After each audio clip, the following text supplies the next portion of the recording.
Saint Martin বা বঙ্গোপসাগর যুক্তরাষ্ট্রকে দেওয়ার কোনো অঙ্গীকার পররাষ্ট্র উপদেষ্টা বা আন্দোলনরত শিক্ষার্থীরা বলে জানিয়েছেন পররাষ্ট্র উপদেষ্টা মোহাম্মদ তৌহিদ হোসেন। সেন্ট মার্টিনের নিয়ন্ত্রণ চায় আমেরিকা। যুক্তরাষ্ট্রের দাবি না মানায় আওয়ামী লীগ নেত্রীকে সরানোর ষড়যন্ত্রে কলকাঠি নেড়েছে ওয়াশিংটন। যে ডক্টর ইউনুস সেন্ট মার্টিন আমেরিকাকে দিয়ে দিল, সেন্ট মার্টিনের নতুন নাম সেন্ট মার্টিন। এই সম্পদ কারো ব্যক্তিগত না, এই সম্পদ জনগণের সম্পদ। দর্শক শ্রোতা, হঠাৎ এটা কি করলেন ডক্টর ইউনুস? দর্শক শ্রোতা, সেন্ট মার্টিন নাকি লিখে দিয়েছে আমেরিকাকে। দর্শক, আপনারা জানেন যে শেখ হাসিনা থাকতেও কিন্তু এরকম একটি ঘটনা শোনা গিয়েছিল যে সেন্ট মার্টিন নাকি আমেরিকার কাছে বিক্রি করে দিয়েছে। অবশেষে ডক্টর ইউনুসকে নিয়েও যেই কথা শোনা যাচ্ছে, আপনারা জানেন যে জাতিসংঘের অধিবেশনে গিয়েছেন ডক্টর ইউনুস এবং সেখানে অবশেষে কি ঘটে গেল। আজকে ভিডিওটি খুবই ইম্পর্টেন্ট ভিডিও, যার কারণে সম্পূর্ণ ভিডিওটা না টেনে দেখতে চেষ্টা করবেন এবং কঠিন হুঙ্কার যে দিয়েছে শেখ হাসিনা সেটাও আমরা দেখবো। তো কথা না বেরিয়ে চলুন আমরা ভিডিও মূল আলোচনা চলে যাই। ভিডিও মূল আলোচনা চলে যাওয়ার আগে আপনার কাছে আমার ছোটো করে একটু অনুরোধ, আপনার প্রত্যেক মুহূর্তের আপডেট পেতে চাইলে অবশ্যই চ্যানেলটি সাবস্ক্রাইব করে দেবেন এবং পাশে থাকা বেল আইকনটি ক্লিক করে দেবেন, তাহলে প্রত্যেক মুহূর্তের আপডেটগুলো সবার আগে পৌঁছবে আপনার কাছে।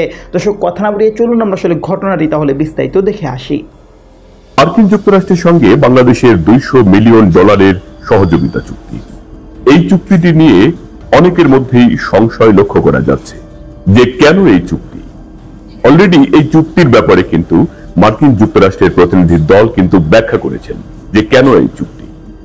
কিন্তু অনেকেই বলছেন এটা কি আসলে সেন্ট মার্টিন বিষয়ক তাদের যে চুক্তি, অর্থাৎ মার্কিন যুক্তরাষ্ট্রকে সেন্ট মার্টিন দ্বীপ যে হস্তান্তর করা বা তার কর্তৃত্বে চলে যাওয়া, এটা কি সেই চুক্তি? অর্থাৎ এই চুক্তির অভ্যন্তরীণ বিষয়টি কি আমরা এখনো আসলে পুরোপুরি বুঝে উঠতে পারিনি।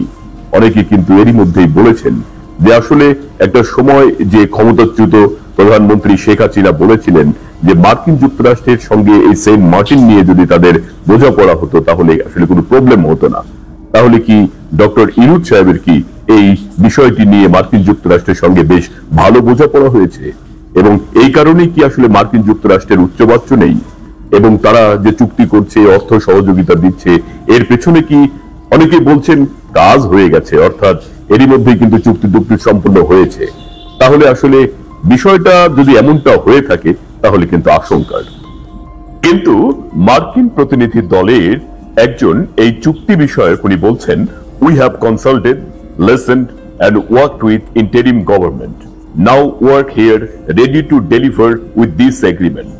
What she said here, this new agreement highlights priorities with the interim government focused on an inclusive growth and prosperity for the people of Bangladesh. No, there is no agreement based on St. Martin with the US government. Here, this is clear. এখানে Saint Martin সংক্রান্ত কোনো চুক্তি কিন্তু এখানে হয়নি। এটা কিন্তু পরিষ্কার বোঝা যাচ্ছে যে চুক্তির স্বচ্ছতা রয়েছে। This means we are looking at economic stability and growth, looking at improving health. These terms are completely related with these agreements. Now here, we are looking at being able to empower youth, making they have the opportunity to be able to grow and lead the country, mainly Bangladesh. তাহলে যুবকদেরকে নেতৃত্ব দেওয়ার ক্ষেত্রে, তাদের এম্পাওয়ারমেন্টের ক্ষেত্রে, তাদের ক্ষমতায়নের ক্ষেত্রে এই চুক্তি গুরুত্বপূর্ণ ভূমিকা রাখবে, অর্থনীতির ক্ষেত্রে গুরুত্বপূর্ণ ভূমিকা রাখবে এবং এখানে স্বাস্থ্য ব্যবস্থার ক্ষেত্রেও এই চুক্তি গুরুত্বপূর্ণ ভূমিকা রাখবে। ফলে যারা অপপ্রচার চালাচ্ছে যে এই চুক্তিটা মেইনলি আসলে অনেকেই বলছেন যে সেন্ট মার্টিন সংক্রান্ত চুক্তি কিনা এবং বাংলাদেশ আসলে এত $1 মিলিয়ন বিনিময়ে সেন্ট মার্টিনকে যুক্তরাষ্ট্রের কাছে হস্তান্তর করলো কিনা, এই বিষয়গুলো কিন্তু এই চুক্তির সঙ্গে কিন্তু সম্পৃক্ত নয় এবং পুরোটাই এটা গুজব বলে চালিয়ে দিচ্ছেন অনেকে।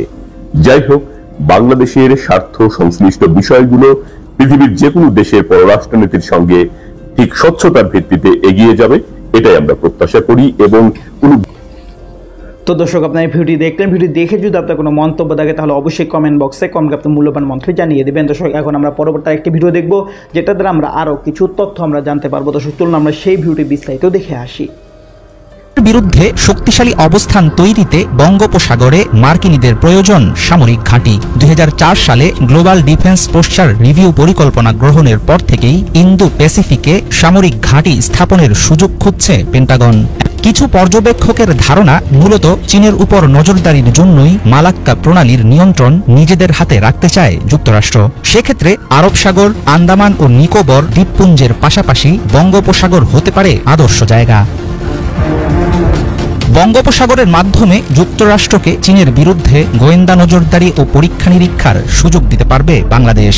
সামরিক দিক দিয়ে মার্কিনিরা এই দেশে পা রাখতে পারলে বেইজিংয়ের বিরুদ্ধে এই অঞ্চলে গড়ে তুলতে পারবে একটি শক্তিশালী অবস্থান। বঙ্গোপসাগরে ঘাঁটি স্থাপন করা গেলে সেখান থেকে যুক্তরাষ্ট্র নজর রাখতে পারবে চীনের 60% বাণিজ্যের পথ মালাক্কা প্রণালীর দিকে।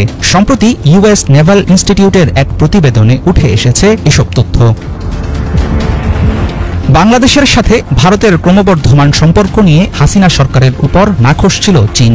তবে সম্পর্ক উন্নয়নের চেষ্টা চালিয়ে গেছে বেইজিং। দিল্লির আপত্তি সত্ত্বেও ঢাকার অন্যতম বড় বাণিজ্য সহযোগীতে পরিণত হয়েছে চীন।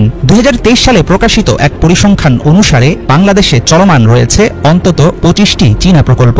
এই ধরনের 9টি বৃহৎ প্রকল্পে চীনের বিনিয়োগ $89.8 বিলিয়ন। সরকারি বিনিয়োগের পাশাপাশি বাংলাদেশে ব্যাপক হারে বেড়েছে চীনা বেসরকারি বিনিয়োগের পরিমাণ। ভৌগোলিক অবস্থান ও সামরিক কৌশলগত দিক থেকে বাংলাদেশ, ভারত ও মিয়ানমারের উপকূল ঘেঁষে অবস্থিত বঙ্গোপসাগরের গুরুত্ব খুব একটা বেশি না, এমনটাই মনে করেন অনেক বিশ্লেষক। তবে সাম্প্রতিক সময়ে পুরো অঞ্চল জুড়ে বাড়ছে চীনের স্বার্থ ও উপস্থিতি। ফলে চীন বিরোধী পক্ষের কাছে বৃদ্ধি পেতে পারে বঙ্গোপসাগরের গুরুত্ব। অন্যদিকে পর্যবেক্ষকদের অনেকের ধারণা, ওয়াশিংটন নয়াদিল্লির বন্ধুত্ব থাকলেও এই অঞ্চলে মার্কিন সামরিক উপস্থিতি জোরালো হলে ধীরে ধীরে কমতে থাকবে ভারতের আধিপত্য। বিশ্বের 80টি দেশে যুক্তরাষ্ট্রের রয়েছে 800-র বেশি সামরিক ঘাঁটি। মিত্র দেশের রাজনীতিতে নাক গলানোর পেছনে এসব ঘাঁটির থাকে বিশেষ ভূমিকা। হাসিনার পতনের পর থেকেই শীতল হয়ে উঠছে ভারত বাংলাদেশের বন্ধুত্ব। সেই শূন্যতা পূরণে শীঘ্রই নড়েচড়ে বসবে চীন। বঙ্গোপসাগরে মার্কিন ঘাঁটি নিয়ে পুরনো গুঞ্জন সামনে এলেও আমেরিকার পক্ষ থেকে এখনো দেখা যায়নি কোনো রকম তৎপরতা। তবে বর্তমান পরিস্থিতিতে আন্তর্জাতিক অঙ্গনে প্রতিটি পদক্ষেপে বাংলাদেশকে থাকতে হবে অত্যন্ত সতর্ক। দেশের একমাত্র ও অনন্য সুন্দর প্রবাল দ্বীপ সেন্ট মার্টিন। 9 কিলোমিটার দীর্ঘ এই দ্বীপটিকে বাংলাদেশের অমূল্য সম্পদ বলা হয়ে থাকে। সেন্ট মার্টিন বর্তমানে দেশব্যাপী আলোচনার কেন্দ্রবিন্দু। মার্কিন যুক্তরাষ্ট্র সেন্ট মার্টিন দ্বীপটিকে পাওয়ার লক্ষ্যে চক্রান্তে লিপ্ত রয়েছে। বাংলাদেশের মাটি ব্যবহার করে সন্ত্রাসী কর্মকাণ্ড চালাবে। ঢাকা বিশ্ববিদ্যালয়ের সমুদ্রবিজ্ঞান বিভাগের chairman doctor KM. Azad Chowdhury বলেন, সেন্ট মার্টিনের মতো অফশোর দ্বীপ থাকার কারণেই সমুদ্র নিয়ে আন্তর্জাতিক আদালতে মিয়ানমারের সঙ্গে মামলায় বাংলাদেশ অনেক বড় সমুদ্র অঞ্চল পেয়েছে। সেন্ট মার্টিন না থাকলে বাংলাদেশ এত বড় সমুদ্র অঞ্চল পেত না। সমুদ্রপথে বিশ্বের যে কোনো জায়গায় যাতায়াতের জন্য যে উন্মুক্ত সাগর, সেটি সেন্ট মার্টিন থেকে সহজেই ব্যবহার করা যাবে। সেন্ট মার্টিনে কেউ অবস্থান নিতে পারলে সেখান থেকে পুরো ভূখণ্ডকে পর্যবেক্ষণ করতে পারবে। এছাড়া সেন্ট মার্টিনের জীববৈচিত্র্য এবং প্রাকৃতিক সম্পদ এবং ভূ রাজনৈতিক কৌশলগত অবস্থান থেকেও সেন্ট মার্টিন অনেক গুরুত্বপূর্ণ। পরিবেশ বাঁচাও আন্দোলনের চেয়ারম্যান আবু নাসির খান বলেন, বর্তমানে ভূ রাজনীতিতে ক্ষমতার ভারসাম্যের কেন্দ্রে অবস্থান করছে দক্ষিণ এশিয়া, আর বঙ্গোপসাগর দক্ষিণ এবং দক্ষিণ পূর্ব এশিয়ার মধ্যে সেতুর মতো কাজ করছে।